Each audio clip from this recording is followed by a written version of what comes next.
Tinahod nga amahan sa lungsod, the Honorable Mayor Herminio Rilampagos, madasigon nga barangay kapitan ug mga kagawad, active Municipal Social Worker and Development Officer Carlo Pajares, matinabangon nga mga municipal links Mary Joy Hapay, Alma Kilikot and Colin Kulipano, Daguhoy Social Worker Associate Antonieta Cuago, Municipal Roving Bookkeeper Sara May Unahan, LGU Link Jerome Avergonzado, malaumon nga mga parent leaders ug Pantawid household partners ug atong faithful volunteer women facilitators from Clarin led by Ma'am Josie and Ma'am Angel, mabungahong adlaw kanatong tanan.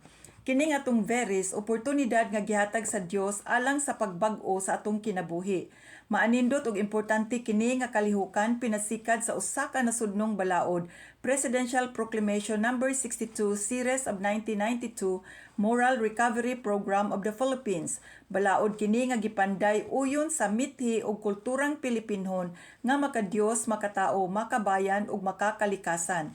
Sa 82 ka probinsya sa Pilipinas, Bohol maoy gipili nga Jewel of the Philippines tungod sa iyang matahom nga kinaiyahan ug maanindot nga hiyas sa mga bul-anon.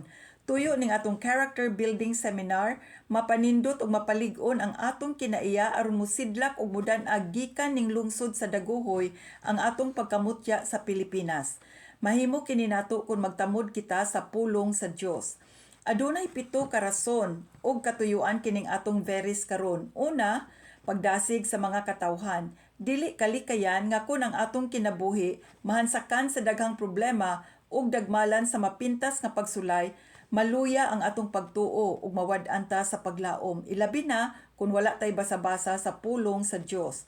Gusto sa Dios nga dasigon ang atong kaugalingon pinaagi sa pagbasa ug pagsabot sa buhi ug gamhanan nga pulong sa Dios nga anaa sa Biblia. Ikaduha, pagtabang sa mga katawhan nga ilang masabtan kung unsa ang kahulugan ug katuyuan sa kinabuhi sumala sa panglantaw sa Dios. Kitang mga ginikanan adunay panglantaw alang sa atong mga anak, di ba? Ang Dios usab adunay maanindot nga panglantaw alang sa atong kinabuhi. Ikatulo, paghatag og tin-aw nga kasayuran nga ang Dios adunay maanindot nga plano alang sa matag Pilipino. Sumala sa Jeremias Kapitulo 29, versikulo 11, nag-ingon ang Dios, "Ako lamang ang nasayod sa akong mga laraw alang kaninyo. Mga laraw sa paghatag kaninyo kalinaw, paghimo kaninyong mauswagon, inay maalaot, aron inyong makabot ang maanindot nga kaugmaon nga inyong gipangandoy." Ikaupat, paggiya sa mga katawhan sa paghimo og maayo ug insakto nga desisyon pinaagi sa pagpaambit ngadto kanila sa kamatuoran nga anaa sa pulong sa Dios. Ikalima, pagtabang sa mga katawhan pagpalig-on sa ilang pagtuo sa buhi ug gamhanan nga Dios. Ang pagtuo moabot sa tawo kun makadungog siya sa pulong sa Dios. Ikaunom, pagtabang sa mga katawhan nga makasugod sila sa ilang personal recovery process pinaagi sa pagpasabot ngadto kanila nga ang kasing-kasing sa tawo nahimong dunot tungod sa sala. Ang maong dunot nga kasing-kasing maoy atong atimanon karong buntaga. Ang pulong sa Dios nga atong masabtan maoy moayo sa dunot nga kasing-kasing. Ikapito, pag-awhag ug pagdasig sa mga katawhan nga matag adlaw ug gabii hatagan nila og panahon sa pagbasa ug pagtuon sa pulong sa Dios. Sugo kini sa kahitasan dinha sa Joshua 1:8 diin ang Dios nagaingon, "Ayaw gayud kalimti ang pagbasa ug pagpamalandong sa pulong sa Dios.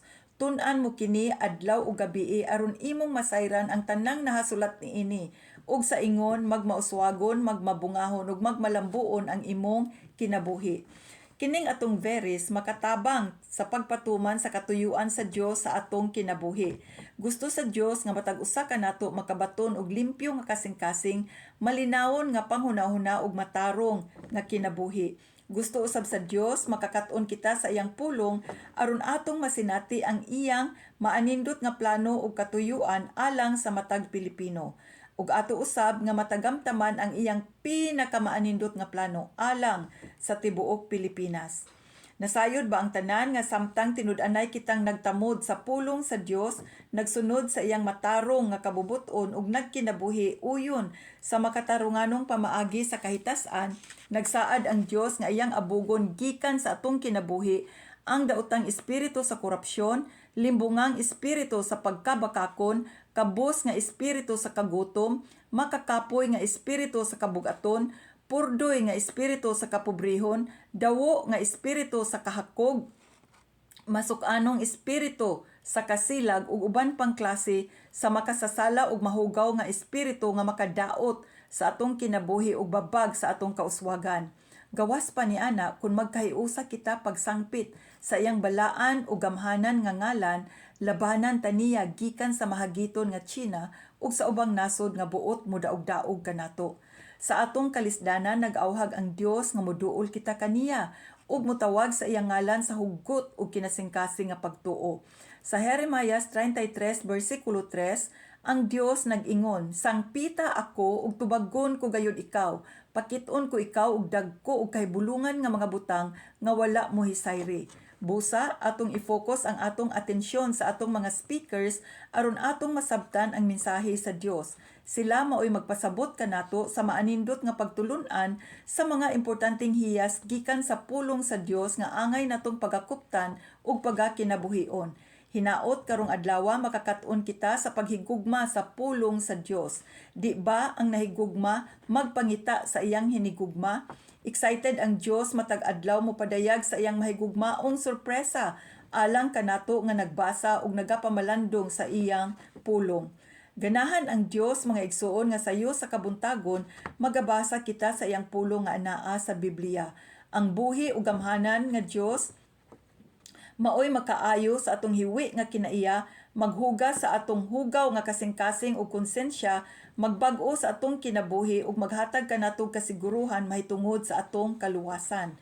Salamat kaayo ha sa inyong pagbulig sa atong kalihukan karong adlaw.